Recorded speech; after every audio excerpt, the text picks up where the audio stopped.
The senior capstone class is a unique class at the university. It's one of the few classes that goes across 2 semesters instead of just being a 1-semester capstone class. It's also a class that the students get to walk away with a very concrete project that sort of makes sense of a lot of what they've been doing for the past 4 years. We've gotten a lot of great response from students from it. We get a lot of great response from industry as well.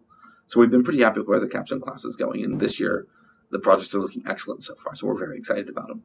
Coming up with ideas for a video game by the students. Mostly it's done by us providing kind of a genre and a space in which to think about games, and then having them go off, if they haven't played games in that, go off and play other games. But I think an awful lot of games that we see are ones that the students have already been thinking of for the last several years, and they just want to build their game. The capstone class is the culmination of the EAE program, and so students are expected to put a lot of work into it. Now, technically, what they're expected to put in is 3 times the amount of hours represented by the credit number of the class. So, for example, if you take the class for 3 hours, you're expected to work 9 hours outside. If you take it for 4 credits, you're supposed to work 12 hours outside. We realize that a lot of students put in a lot more work than that, and we try to recognize that. At the same time, we also try to set up a system where that's not required, but there's no controlling for student ambition. For us, one of the most important things of communication is to use the classroom. And so that's why we make attendance in the class a high priority, so that everybody can be there at the same time and can talk and discuss.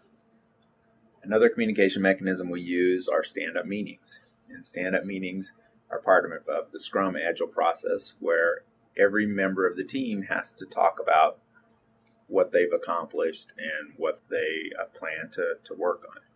And in some teams that don't use Scrum process, oftentimes you'll have everyone knows a little bit about what they're doing and maybe someone they're interacting with, but they don't get a big picture from the whole team. And so Scrum gives everybody a big picture.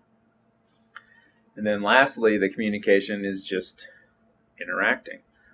Pair programming, talking to one another, instant messaging each other, just traditional communication mechanisms.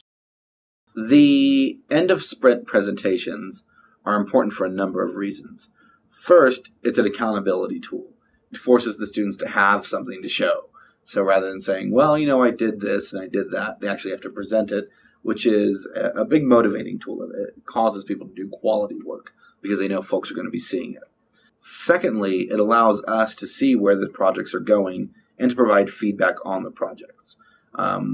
Whether we see potential pitfalls that are going to emerge as a result of what students are doing, or whether we think they're just design decisions that might help out their game and make it more interesting or fun to play. The other thing that it's very useful for, though, is it allows everyone in the class to get a feeling of camaraderie and to see what other folks are doing. So it's very important for the students to see what the other ones are doing, to sort of gauge their progress in the class, and to see if there's anything they can do to help each other out.